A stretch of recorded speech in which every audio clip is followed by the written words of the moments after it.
అందరికీ వరలక్ష్మి వ్రతం శుభాకాంక్షలు మళ్ళీ ఒకసారి చెప్తున్నా. ఫైనల్ ఇట్లా నేను తాంబూలానికి ఇట్లా రెడీ చేసేసుకున్నా. ఫస్ట్ అయితే 5 పెట్టుకున్నానండి. మెయిన్గా మనం పెట్టాల్సింది అంటే ఇప్పుడు ఏంటి మనకి రిటర్న్ గిఫ్ట్స్ అని ఐషా అవి ఇవి అని అంటున్నారు.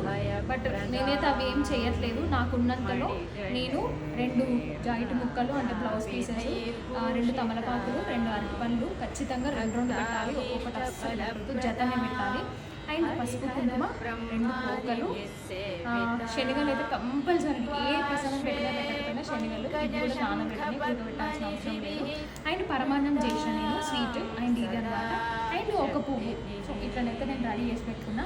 ఇంకా రావడమే ఆలస్యం. నేను అందరికీ పసుపు పెట్టి మంచి ఆశీర్వాదం తీసుకోవాలనుకుంటున్నాను. సో మీరందరూ కూడా మనకు బ్లాగ్ ఆల్రెడీ చూసే ఉంటారు. సో ఇప్పుడు చూస్తున్న వాళ్ళు, కొత్తగా చూస్తున్న వాళ్ళు సబ్స్క్రైబ్ చేసుకోండి, నన్ను ఆశీర్వాదించండి.